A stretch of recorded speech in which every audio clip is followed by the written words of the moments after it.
Welcome back to सबसे बड़े पाकिस्तान। और हम बात करने जा रहे हैं अब जी चाय पे बात करेंगे। चाय की क्या फ़ायदे हैं, क्या नुकसान है, कौन सी चाय जो है वो सेहत के लिए अच्छी होती है, कौन सी सेहत के लिए अच्छी नहीं होती। और ख़ास तौर पर जो है ना इंटरेस्ट उन लोगों का भी बहुत ज़्यादा हो कि वेट लॉस के लिए भी चाय जो है वो अच्छी होती है। लेकिन अब ये आप लोग ये ना समझ रहे हो कि दूध पत्ती पी जाए और जी कड़क चाय पी जाए तो इससे फ़ायदे हो रहे होंगे, ऐसा नहीं होगा। अच्छा, हम ये तो सवाल नहीं करने जा रहे कि चाय पीनी चाहिए या नहीं पीनी चाहिए, क्योंकि इसका जवाब यही है कि भाई हमने पीनी है और हम उसको छोड़ तो सकते नहीं है। कैसे पीनी है चले हमें ये बता दें, हम उसको फॉलो करने की कोशिश करेंगे। चाय एशिया में सबसे ज़्यादा मकबूल और बड़े पैमाने पर पिया जाने वाला मशरूब है और कुछ लोग तो चाय के इस कदर शौकीन होते हैं कि जब तक उनके हाथ में चाय का कप नहीं होता उनकी आंखें नहीं खुल रही होती हैं और जब वो बोर हो रहे होते हैं ऐसे लोग होते हैं कि यार चाय पी लेते हैं। हाँ जी।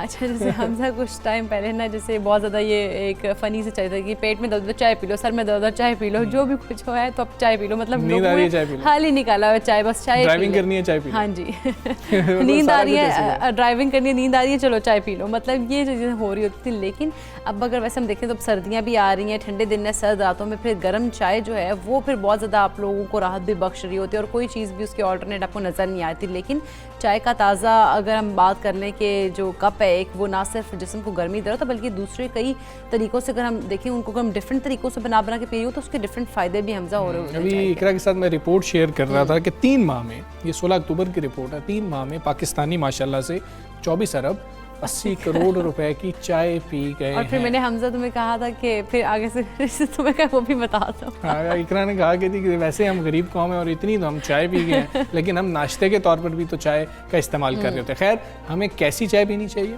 किन औकात में चाय पीनी चाहिए और किसको हम एक्चुअली चाय कहते हैं, इस पर हमने बात करनी है। माहिर ग़िज़ाइयत हिनानी से इस वक्त हमारे साथ मौजूद है। वालेकुम, गुड मॉर्निंग। हिना, आपकी सुबह का आगाज़ भी क्या चाय से तो नहीं होता? नहीं, मेरी सुबह का आगाज़ पहले तो अस्सलाम वालेकुम and very very good morning. और लाहौर आपका बहुत प्यारा है, जिंदा दिलाने लाहौर में मैं आप लोगों को वेलकम करती हूँ। अभी आधे घंटे पहले ये लाहौर पहुंची हैं, लैंड की हैं और ये कराची से आई हैं, तो फौरी जो है हमने इनको कहा कि हम चाय पे बात करना चाह रहे हैं। तो बस फिर आपके यहाँ स्टूडियो में आके मैंने भी चाय पी ली और इसी तरह चाय पे बात का आगाज़ करते हैं। और ये कहती हूँ कि जी बिल्कुल, मेरी सुबह चाय से पहले नीम गर्म पानी के साथ होती है। अच्छा। मैं तो नीम गर्म पानी में हाफ लेमन लेके पीती हूँ क्योंकि बॉडी को पहले अल्कलाइन करते हैं, क्योंकि चाय भी एसिडिक होती है। तो सबसे पहले जब हम उठते हो तो पहले ही हमारी बॉडी एसिडिक हुई हुई होती है, पीएच बैलेंस हमारा बढ़ा हुआ होता है। तो एसिडिक बॉडी पे तो हम उल्टा एसिड तो नहीं डालते ना, तो बॉडी के साथ तो नाइंसाफ़ी हो जाएगी ना। तो पहले बॉडी को अल्कलाइन करना चाहिए। और यस, चाय इतनी भी बुरी नहीं होती कि ना पी जाए। चाय के बारे में बहुत सारे मिसकॉन्सेप्शन हैं कि चाय बिल्कुल नहीं पीनी चाहिए या बच्चों को नहीं पीनी चाहिए या बूढ़ों को नहीं पीनी चाहिए। लेकिन चाय किस तरीके से पीनी चाहिए इसका जानना बहुत ज़रूरी है। बिल्कुल। चाय में पॉलीफेनॉल्स होते हैं, कैफीन होता है कि जो कि आपको एनर्जाइज करता है। जिस तरह भी आप कह रही थी कि नींद उड़ानी हो तो लोग चाय पी लेते हैं, तो पीनी चाहिए। दूध कम डालना चाहिए, चीनी की मिकदार ना हो तो ज़्यादा बेहतर है। क्योंकि चाय होती है, डिज़र्ट के तौर पे चाय का इस्तेमाल नहीं करना चाहिए। ये मैं ज़रूर कहती हूँ कि डिज़र्ट की तरह चाय को ना पिएं, हल्की पत्ती डालें, दूध हल्का डालें और चीनी ना डालें, तो चाय बेहतरीन मशरूब है, आप पी सकते हैं। ठीक है। अच्छा, अब हमें आपने है ना ये भी बताना है कि जैसे वेट लॉस के लिए बहुत सारे लोग होते हैं, वो उन्हें कहते हैं कि आप चाय छोड़ दें, वेट लॉस की तरफ आपने जाना है, तो आपके पास कोई ऐसी चीज़ है जो कि हम दे सकते हैं वेट लॉस वालों को भी?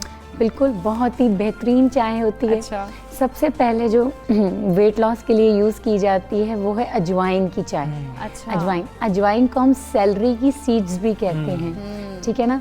वो हम रात को अगर 1 चम्मच भिगो दिया जाए और सुबह नीम गर्म पानी में उसको जोश दे दिया जाए और एम्प्टी स्टमक उसको पिया जाए तो वो भी वेट लॉस करता है। तो एक तो वेट लॉस टी अजवाइन की चाय हो गई। इस तरह रात को सोते वक्त अगर सौंफ, फेनल सीड्स, उसको चाय बना के पी जाए तो वेट लॉस में ये भी बहुत हेल्प करता है। तो नंबर 2 ये हो गया। नंबर 3 हो गया जिंजर। अच्छा। जिंजर की टी अगर दिन में 2 से 3 दफ़ा पी जाए खाना खाने के बाद, देखें हर चीज़ का एक टाइम और तरीका होता है, तो ये हो गया T number 3 for weight loss. अगर खाना खाने के आधे घंटे बाद अगर आपने जिंजर और मिंट को एक उबाल के उसकी चाय बना के पी तो ये भी आपके वेट लॉस में मदद करती है। तो ये नंबर 3 हो गई। इस तरह हो गई इलायची और दालचीनी की चाय। अच्छा, तो ये भी आपके वेट लॉस में भी मदद करेगी, आपको डाइजेशन प्रॉपर देगी। तो डाइजेशन जितना अच्छा होगा आपका वेट लॉस इतना जल्दी हो जाएगा। क्या अच्छा, और हम इन सारों को मिक्स करके भी तो चाय बना लेते हैं, वो भी बिल्कुल दुरुस्त है? दुरुस्त है। वो आप शाम के वक्त पी सकते हैं, रात के वक्त खाना खाने के बाद पी सकते हैं। तो इससे फ़ायदा ये होगा कि जो कैफीन है ना वो आपकी बॉडी में रात के वक्त कम जाएगा। तो नींद अच्छी आ जाएगी। रात को अक्सर होता है कि चाय बहुत ज़्यादा पी लेते हैं, नींद डिस्टर्ब हो जाती है। चाय का एक उसूल है कि आप शाम से पहले पिएं, रात के वक्त कम पिएं। ठीक है। अच्छा, हमें ये बताएं कि किस वक्त चाय नहीं पीनी है और कौन सा टाइम चाय का नहीं है, हम जो गलती करते हैं? रात का वक्त है। मगरिब के बाद आपको चाय अवॉइड करनी चाहिए। अच्छा। क्योंकि देखिए स्लीप पैटर्न्स आपके डिस्टर्ब हो जाते हैं। आप सुबह के वक्त चाय पिएं, दूध की मिकदार वही बात है कि कम रखें, चीनी ना डालें ताकि ओवर यूज़ ऑफ शुगर ना हो चाय के लिए। और शाम के बाद मगरिब के बाद चाय का इस्तेमाल कम कर दें या ना करें तो बेहतर है। अच्छा है ना, हमें ये भी बताइएगा कि जो लाइक शौकीन होते हैं चाय के, दूध पत्ती या कड़क चाय की, वो कितनी हार्मफुल हो सकती है उन लोगों के लिए, या फिर नहीं वो ठीक है, कोई मसला नहीं अगर हम ज़्यादा नहीं उसका इंटेक कर रहे हैं? देखिए वो भी इतनी हार्मफुल तो नहीं होगी अगर वो दिन में 1 से 2 कप पी लेते हैं कड़क चाय या दूध पत्ती चाय, लेकिन उसको इस तरीके से पिएं कि खाना खाने के फ़ौरन बाद ना पिएं। क्योंकि देखें मिल्क होता है ना, उसमें मिल्क में कैसीन होता है, लैक्टिक एसिड होता है, तो वो जब खाने के साथ प्रोटीन के साथ मिलता है, कंबाइन होता है, तो वो डाइजेस्टिव प्रॉब्लम्स करता है। और हम तो हजम करने के लिए चाय पी रहे होते हैं कि खाना हजम करना है तो चाय पीनी है सब। जी, अगर खाना हजम करना है तो वो पुदीने की, अदरक की और सौंफ की चाय पीनी है और थोड़ी सी उसमें पत्ती डाल देंगे तो काला कहवा बना के, जो ब्लैक कहवा होता है वो पियेंगे तो बड़ी आसानी से हजम हो जाएगा खाना। और दूध चाय लेकिन हमें हजम नहीं हो रही होगी। अच्छा, वो मतलब कि आमतौर पर ना बड़ी तादाद होती है मर्द हजरात की होती है जो खाने के फौरी बाद सिगरेट से कोशिश कर रहे होते हैं कि हम खाना हजम कर लें, और ख़वातीन की बड़ी तादाद चाय की होती है। लेकिन 2 ग्रुप्स होते हैं जिनकी लड़ाई सोशल मीडिया पर भी पूरी सर्दियाँ चलती रहती है, वो है कॉफ़ी ग्रुप और टी ग्रुप। अच्छा, कॉफ़ी और चाय का अगर हम आपस में जो है मुकाबला करवा रहे हों तो क्या बेहतर है आपकी सेहत के लिए, कि आपको क्या ज़्यादा पीना चाहिए? Black coffee. Okay. Black coffee ये कि आपको एनर्जी देती है। फिर मैं वही बात करूंगी कि कॉफ़ी में अगर दूध और चीनी आ जाए तो वो कॉफ़ी नहीं रहती, वो कैपुचिनो, लाटे, मक्खा, ये सब डिजर्ट्स के नाम है। ये कॉफ़ी नहीं है। कॉफ़ी तो रियल कॉफ़ी बीन्स हैं जो कि आपको एनर्जी भी देती है, ब्रेन बूस्ट भी करती है, इनफैक्ट कैलोरीज भी बर्न करती है। और जो रियल कॉफ़ी है वो तो ग्रीन कॉफ़ी बीन्स हैं। In fact I love green coffee beans ना। अच्छा, आप वो पिएं। अच्छा, ठीक है। और अगर हमें चाय और कॉफ़ी में से एक चूज़ करना तो क्या चूज़ करना चाहिए, या मुकाबला ही नहीं करना चाहिए? मुकाबला ही ना करना चाहिए। अगर आप टेस्ट के लिए पी रहे हैं तो enjoy whatever the taste you like it. अच्छा। अगर आपको चीट करना ही है तो नो प्रॉब्लम। अच्छा है ना, कुछ लोगों की आदत होती है, जैसे हम लाहौर की बात करें तो लाहौर में बहुत ज़्यादा ये होता है कि नाश्ते में पराठा और चाय खा रहे होते हैं या कुछ और चाय खा रहे होते हैं। तो ये हैबिट किस तरह की है, ठीक है या तो बिल्कुल ठीक नहीं है। देखिए अगर हम मैं इसको न्यूट्रिशनल वैल्यूज़ की काउंट करूँ तो there is nothing in paratha and chai. What is this? Like protein है, कहीं से प्रोटीन नहीं आया, कुछ भी नहीं आया। चाय और पराठे में सिर्फ फैट्स और कार्बोहाइड्रेट्स एंड शुगर आया और कुछ भी नहीं आया। तो मेरी आवाम क्या खा रही है? पूरे जो 5 कंपोनेंट्स हैं उसमें से सिर्फ और सिर्फ कार्बोहाइड्रेट्स और शुगर खा रही है, शुगर और फैट्स खा रही है। तो प्रोटीन, मिनरल्स और विटामिन्स तो कहीं नहीं है, ना पराठे में ना चाय में है। तो सारे कंपोनेंट्स तो हैं ही नहीं, सिर्फ फैट्स और शुगर आ गई। अच्छा, ठीक है ना। आखिर में आपने हमें ये भी बताना है कि जिस तरह से इकरा ने वेट लॉस की बात की थी, हम या तो सिर्फ कॉफ़ी पे चले जाते हैं और कुछ खा पी नहीं रहे होते पूरा दिन, या फिर सिर्फ चाय पर चले जाते हैं। ये प्रैक्टिस कैसी है? बहुत बुरी है ये प्रैक्टिस। आप अपनी बॉडी को टोटल एसिडिक कर रही हैं, अपने लिवर को और टॉक्सिक बना रही हैं। तो इस तरह आप अल्टीमेटली किडनी फेलियर्स पे जा रही हैं, लिवर फेलियर पे जा रही हैं। आपकी बॉडी तो वर्क ही नहीं कर रही। आप सिर्फ कैफीन पे अपनी बॉडी को एनर्जी दे रही हैं और वो एनर्जी सारा दिन कंज्यूम हो रही है। सिर्फ कैलोरी डेफिसिट से आप अपना वेट लूज नहीं कर सकती।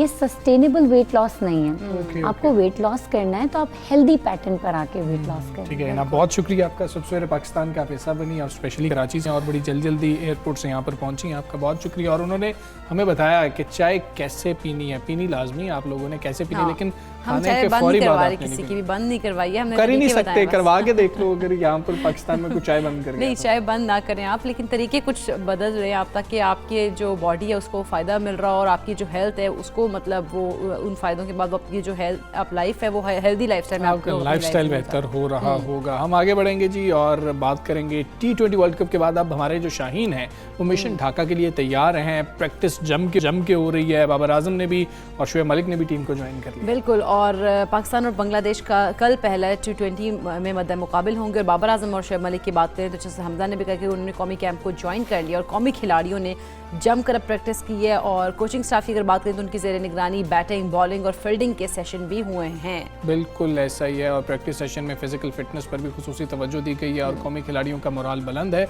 और सब बरतरी की धाक बिठाने के लिए इस वक्त तैयार हैं। अच्छा, आज प्रैक्टिस सेशन दोपहर 1:30 बजे से दोपहर 4:30 बजे शेड्यूल है। और इससे पहले अगर हम बात करें कौमी कप्तान बाबर आजम की वर्चुअल प्रेस कॉन्फ्रेंस करेंगे और बंगाल टाइगर्स के खिलाफ प्लान जो है वो भी शेयर करेंगे। और बंगाल टाइगर्स की अगर हम बात करें तो उनसे सीरीज़ के लिए पाकिस्तान जो है वो स्पिन का मजबूत जाल बिछाने की कोशिश करेगा। और ICC ने जी T20 इंटरनेशनल जो वर्ल्ड कप है उसकी वर्ल्ड कप की एक वीडियो भी जारी की है जो प्ले ऑफ था। वो उन्होंने बताया कि सबसे बेहतरीन जो स्पेल था वो शाहीन शाह अफरीदी का था जो इंडिया के खिलाफ उन्होंने किया था। और दूसरा जो रैंकिंग है T20 की वो जारी की गई है। बाबर आजम पहली पोजीशन पे हैं और रिजवान की एक जो है दर्जे बरतरी हुई है और वो 5वें नंबर पर आ गए हैं।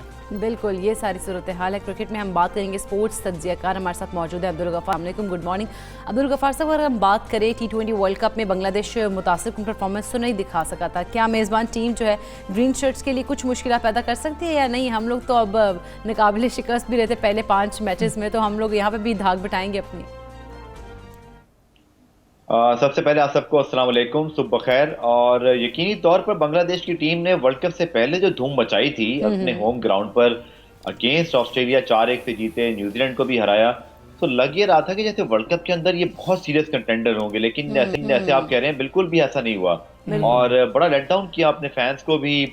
और कुछ आपको याद होगा कि सुपर 12 से पहले भी एक बड़े उनको शिकस्त का सामना करना पड़ा और शायद ग्रुप भी टफ था। ये भी मानना पड़ेगा कि बांग्लादेश श्रीलंका के सामने हरीफ भी क्यों थे, ऑस्ट्रेलिया, इंग्लैंड, साउथ अफ्रीका और फिर वेस्ट इंडीज, तो आसान ग्रुप नहीं था। लेकिन अपनी प्रेजेंस नहीं दिखा सके बांग्लादेश। लेकिन अपने होम ग्राउंड पर they are the force to reckon, क्योंकि बहुत अपनी कंडीशंस के मुताबिक प्लान्स बनाते हैं। पिचेस ऐसी बनाते हैं कि सिर्फ वही खेल पाते हैं। पिचेस पर स्लो ट्रैक होते हैं, गेंद ज़्यादा बाउंस नहीं होता, बहुत स्पिन होता है and they have plenty off spinners. उनके बाद एक समझे, जिसमें मुझे याद है 96 में श्रीलंका की टीम होती थी ना, 2-2, 3-3, 4-4 स्पिनर एक टीम में उनके पास होते थे। तो यहाँ पर भी उनकी यही प्लानिंग है। लेकिन इस बार फर्क ये है कि मुशफिकुर रहीम भी नहीं है, शाकिबुल हसन भी जो है वो अनफिट हो गए। इसी तरह तमीम इकबाल की खिदमत भी हासिल नहीं है, तो उनके पास एक्सपीरियंस की कमी है। और पाकिस्तान को ठीक है गफ्फार भाई, बताइएगा कि आप देख रहे हैं कि इस सीरीज में नए खिलाड़ियों को मौका मिल रहा होगा, क्योंकि वर्ल्ड कप के अंदर तो हमने देखा एक ही टीम थी जिसको खिलाया गया, वहां पर जरूरत भी थी, नए खिलाड़ी साथ मौजूद हैं। बिल्कुल देना चाहिए। उसकी वजह यह है कि इस तरह की सीरीज चाहे बांग्लादेश अपने मुल्क में जितनी भी टफ हो, लेकिन फिर भी बांग्लादेश को आप जरूर काबू कर सकते हैं। और पाकिस्तान का रिकॉर्ड 2015 वर्ल्ड कप के बाद हम एक सीरीज जरूर हारे थे यहाँ आकर, मुझे याद है क्लीन स्वीप हुआ था, अजहर अली कप्तान थे। लेकिन उसके अलावा I think they did very fine against Bangladesh. हमने हमेशा बांग्लादेश को बड़ा टफ टाइम दिया है और उनको हराया है। इस सीरीज में भी मुझे उम्मीद तो यही है कि पाकिस्तान अगर अपना एक्सपीरियंस और यूथ को अगर हम अच्छी तरह मिक्स कर लें, मैं ये नहीं कह रहा कि आप सारे ही सीनियर बिठा दें या सारे ही आप जो है वो नए प्लेयर को खिला दें। आपके पास है ऐसे प्लेयर जो कि एक्सपीरियंस है, रिजवान, बाबर हैं, तो फिर आप हैदर को जरूर चांस दें। इसी तरह कहीं ना कहीं इफ्तिखार को भी मौका मिलना चाहिए। फिर आपके पास शाहनवाज दहानी, तो मैं समझता हूँ मुझे सबसे ज्यादा उनका इंतजार है, बिकॉज जिस तरह के वो कैरेक्टर हैं। और हमें एक बॉलिंग में शाहीन शाह अफरीदी की तरह का एक बॉलर चाहिए जो उनकी की तरह बहुत स्पार्क भी हो उसके अंदर, बहुत ज्यादा जो है वो एक कहते हैं ना लाइवली हो कैरेक्टर। हसन अली में ये चीज थी और अब भी मौजूद है, लेकिन थोड़ा सा मुझे लगता है कि उनका एक बैड पैच चल रहा है और हमें थोड़ा सा उनको रेस्ट कराना चाहिए। और ये टीम के लिए देखिए अच्छा क्या होता है, कभी कभी आपको टीम के बारे में सोचना चाहिए, इंडिविजुअल्स के बारे में नहीं। आप जरूर उनको मौका आने पे दोबारा चांस दीजिए, भी रखिए, लेकिन टीम का भी साथ साथ सोचिए। मैं फिर ये कहूंगा कि 10 और 11 या 12 खिलाड़ियों से निकलकर जरा 20 तक आइए। आपके पास पूल ऑफ प्लेयर हो। Look what New Zealand doing and India doing in their recent T20 series जो कल शुरू हुई, कि वहां पर नौजवान खिलाड़ियों को भी मौके मिल रहे हैं। और ऐसा ही होना चाहिए, क्योंकि सबको पता है कि अगले साल भी वर्ल्ड कप है, 2023 में वर्ल्ड कप है, 2024 में वर्ल्ड T20 है, 2025 में चैंपियंस ट्रॉफी हमें मिल चुकी है। तो जनाब अब तो आपने फ्यूचर का ज्यादा सोचना है। अच्छा फार साहब, आप हसन अली की बात कर रहे थे, लेकिन अगर हम हसन अली की देखें तो परफॉर्मेंस इस से कुछ ख़राब भी थी, तनकीद का भी निशाना बनाया गया, लेकिन आप नहीं समझते कि एक इस इवेंट में अगर कोई अहम खिलाड़ी जो है उसको अगर सपोर्ट कर दें तो वो ज़्यादा बेहतर होगा, ताकि उसकी जो मोराल है वो हाई हो जाए? देखिए, दो तरफा बात है, क्योंकि अगर आप हसन अली की इंजरी के बाद वापसी देखें, स्पेशली टेस्ट क्रिकेट के अंदर 2 मरतबा 10 विकेटें ली, आउटस्टैंडिंग बॉलिंग की है उन्होंने against south Africa. Home series में भी पाकिस्तान को मैचेस जितवाए, साउथ अफ्रीका में भी, जिम्बाब्वे में बहुत अच्छा खेले।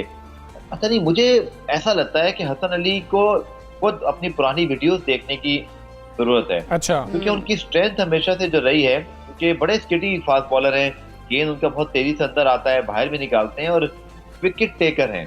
उनको वो बात अपनी याद रखनी है कि वो हमेशा एक चैंपियन फास्ट बॉलर रहे हैं अपनी विकेट टेकिंग इंटेंट की वजह से। अच्छा, सिर्फ ड्रॉप कैच की वजह से हम नहीं उनको तनकीद का निशाना बना रहे या कोई भी जी, और बनाना भी नहीं चाहिए, क्योंकि एक मोमेंट कभी भी पूरे मैच को चेंज नहीं करता। एक टर्निंग पॉइंट जरूर था, लेकिन वो उसके अलावा भी बड़े मल्टीपल फैक्टर थे। बट चलिए, हसन अली के ये मैं जरूर कहूंगा कि कभी कभी आपको थोड़ा रेस्ट भी चाहिए होता है। I think we should provide him a rest. उसको 1-2 मैचेस का रेस्ट कराएं, उनको ताज़ा दम होने दें, उसको फिर लेकर आएं। उस वक्त तक आप किसी दूसरे यंगस्टर को ट्राई कर लें। बट याद रखिए कि हसन अली की पूरी वर्ल्ड कप में जो परफॉर्मेंस है, उनके अपने सेट किए हुए स्टैंडर्ड के लिहाज से वैसी नहीं थी जैसे वो भी खुद एक्सपेक्ट कर रहे होंगे अपने आप से, या फैंस कर रहे थे, या हम सब कर रहे थे। गो के नंबर इतने बुरे भी नहीं है।